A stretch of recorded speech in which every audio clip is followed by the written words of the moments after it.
channel. If you're new to my channel, I'm just a girl who likes reading romance, fantasy romance, paranormal romance, any kind of genre of romance in general. And I also happen to have cerebral palsy, and it would mean the world to me if you would subscribe to my channel. I post new videos every Monday, Wednesday, and Friday. Today's video is going to be fantasy books recommendation. Greenbone Saga by Fonda Lee. It's a trilogy. I saw Crystal from Crystal's Bookish Life talk about this trilogy. The Greenbone Saga is about this world ruled by jade. Like, jade is their currency, jade is their power. And we're following this family called the Call family. They're basically the Asian mafia. And in this world, there are people that have the power of jade and people that do not. And the people that do not are just regular people, but they live in a city where jade is the most powerful. We're following the Call family. The Pillar Land. The Horn is like the enforcer. Land's brother Hilo. Tensions are growing high between the Call family and the Mountain clan. So there is a war brewing. I loved this trilogy, well, the many. And it's a Roman fantasy.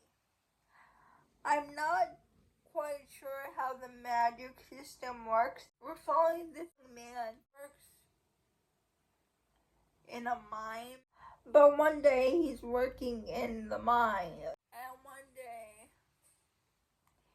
a prominent person in the government sees him use his power. Basically adopts the young man, and he had a nephew that died in this academy. So the reason why the prestigious man adopted the young man, I don't remember the name, is because he wants the young man to investigate his nephew's death. The twists and turns in this book was crazy. What happened at the ending of this book? My jaw dropped open. I couldn't believe what I read. I had to re-listen to the ending multiple times just to make sure what I read, what I listened to, or what I read really happened. It was so good. I read The Will of the Many because I heard my friend Jess talk about this book. The Sword of Kaigen by M.L. Wong. I've talked about this book multiple times in my channel. This is one of my favorite books of all time. I read this book because I saw Issa from Fun Fantasy Reads and Hannah talk about this book. This book is a standalone. We follow this Japanese family. Very prominent in their society because they can produce the Whispering Blade, and they use elemental magic, and we're following the mother, Mizuki, who we know used to be a warrior, but she put down her sword because she was expected to get married. So she now loses her identity as a warrior and has now become a mother. And then we're following Mamoru, her oldest son.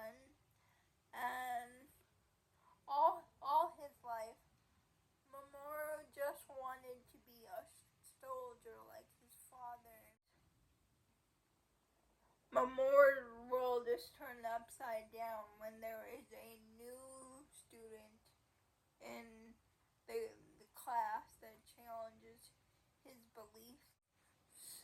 And so he goes to his mother. Mamoru basically asks his mother, is what this new kid in class said true? He knows that what people learn in this town is basically one-sided because she has been outside of this country. She knows about what really happened on the outside world, so she tells her son the truth. And while this is happening, the family gets caught up in a war. And I just love the characters so much. Mizuki, Mamoru's dad. I love the whole family, and I love how this family started off like really broken and slowly started to come together in the middle of war. And the way M.L. Wong writes about relevant things in our society and puts it in her book and makes it seem so seamless. Her writing is exquisite. The way she writes about the themes of misogyny, of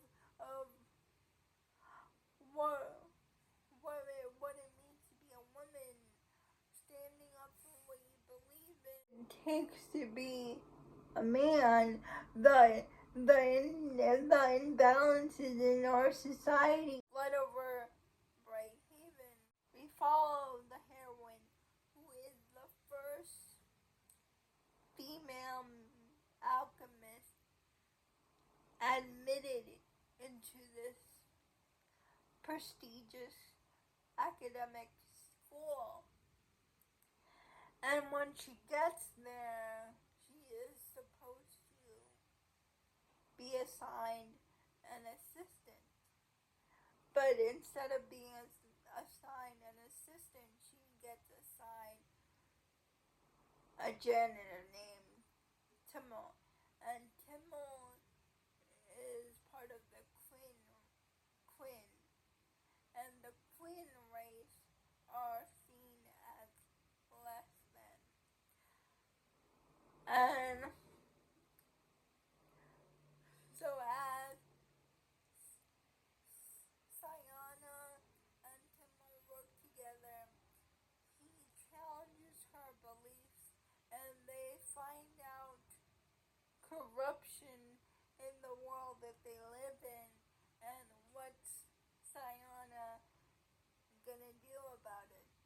Because now that she opens her eyes to the truth and how this society is really run, will she turn a blind eye or do something about it and speak up?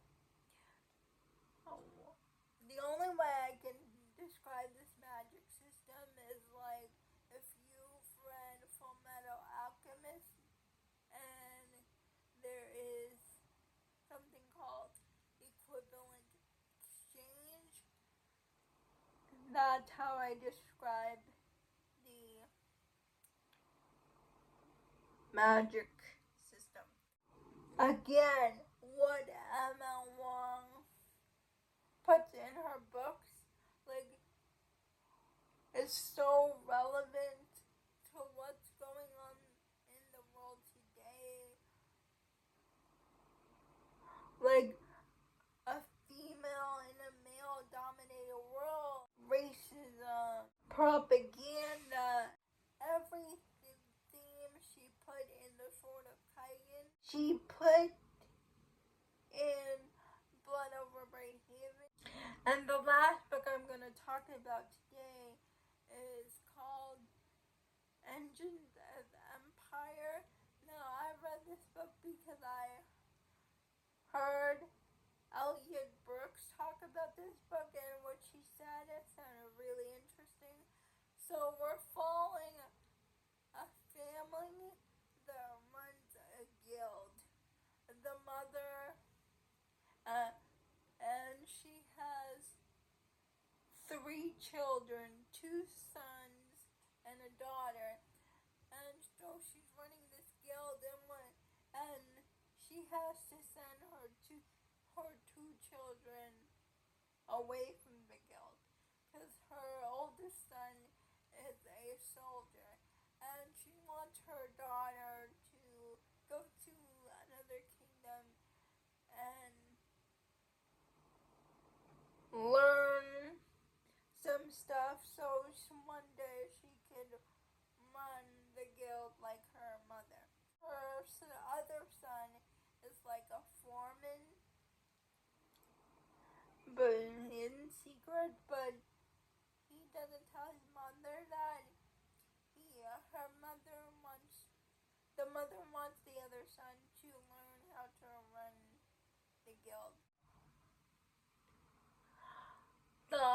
There is this woman who visits the guild, and she gets murdered, and the other son gets framed for the murder, so the other son gets taken away, and the mother does everything she can to prove her son's innocence.